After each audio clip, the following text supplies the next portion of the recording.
Ang atong Ginoong Kristo, mahilig gayud mo gamit og mga sambingay aron sa pagtudlo sa iyang mga tinun-an. Ngano ka kini? Unsa kay hinungdan ngano mo gamit man og mga sambingay ang atong Ginoo kung siya manudlo diha kanato? Tungod kini kay ang atong Ginoong Kristo dili gayud unfair kanato mga tawo. Wala gayud siya'y pinalabi. Ug tungod kay dili gayud unfair ang atong Ginoo, gituyo niya ang iyang pagpanudlo, pinaagi sa paggamit og mga sambingay aron ang tanan nga naminaw ug namati niini makasabot pag-usab sa iyang mga pulong ug panig-ingnan. Mga igsuon karong adlaw, migamit si Jesus og duha ka sambingay.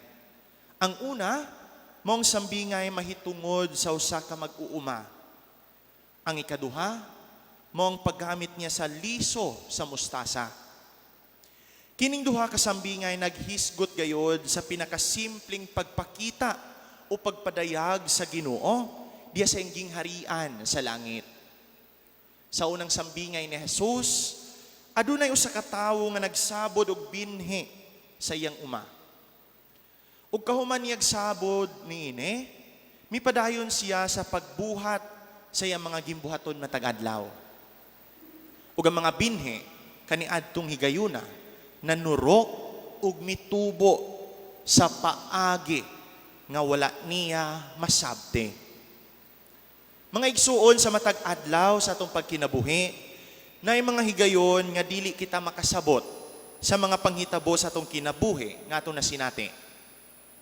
Pero bisan pa nini mga panghitabua, nagmasaligon lang gihapon kita nga kining tanan adunay tumong ug tuyo alang kanato. Busato na lang kining isalig ang tanan sa atong Dios tungod kay kahibalo gayud kita nga isip iya mga pinalanggang mga anak, dili gayud kita niya pasagdan. Sama sa mga binhi nga mitubo tungod sa sustansya sa yuta, kita pud usab mutubo unta sa atong pagtuo isip mga anak sa Dios. Diya sa atong pagpadayag, sa atong pagsalig kaniya matag adlaw. Ang pagpamati ug pagpaminaw sa iyang mga pulong mo'y maghatag kanato usab og sustansya. Apan nakahatag bagayod kini kanatog sustansya. Nitubo bagayod kita diya sa itong pagtuo isip mga Katoliko. O dali dayon kitang madaog sa bisan gamay lamang nga pag-atake diya sa itong simbahan.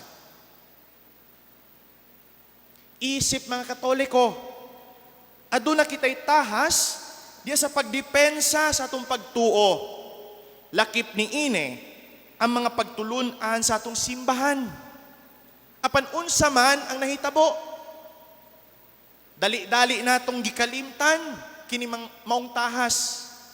Bisan diha sa gamay nga mga pag-atake lang sa atong simbahan. Dali kitang nangaluya, dali kitang nawad-an og pagsalig. Nakabalo ba gayud kita sa kung unsa gikahulugan nini atong pagtuo?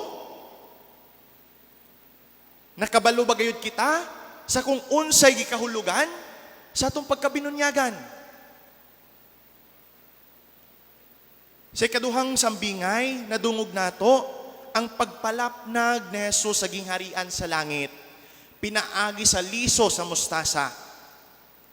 Kung itanong kini ug makatubo na, mahimo kining labing dako sa tanang tanom. Mamunga kinig daghan. Ug ang mga langgam ni ine manugdon ug mahimog salag sa landong ni ine.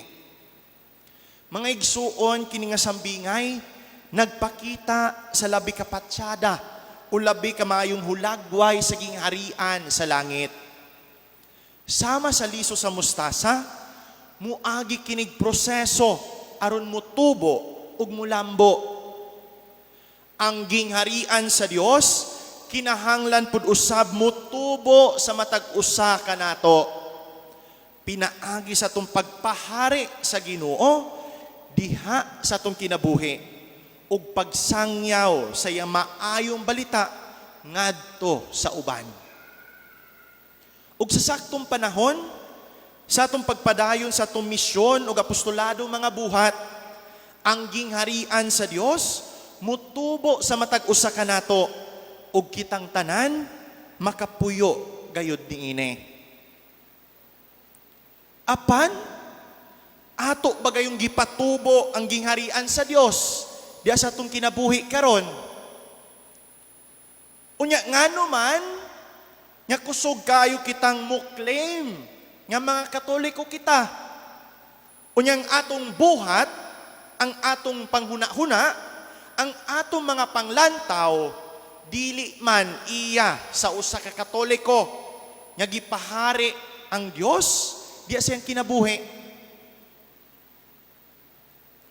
Mga igsuon, daghan kanato karong panahuna nga Katoliko na lang diya sa ngalan.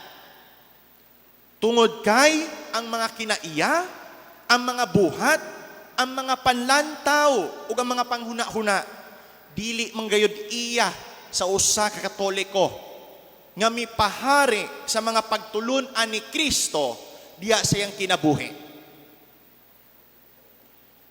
Mga igsuon ang sambingay ni Jesus nga atong nadungog karon, mga pagtulun-an nga nagbutyag kanato sa mga kamatuuran sa atong pagtuo. Nagtawag kini kanato sa pagpuyo sa atong pagtuo. Take note, pagpuyo sa atong pagtuo. Pagdepensa ni ine ug pagpadayag ni ine ngadto sa mga tawo nga nawad-an og pagsalig sa Dios. Bisag diha sa daghang mga pagbatikos, pagbiay-biay, pagtamay nga nadawat nining atong simbahan. Padayon gayud kining motindog nga makusganon. Mao nga ayaw kahadlok sa pagpadayag sa imong pagtuo.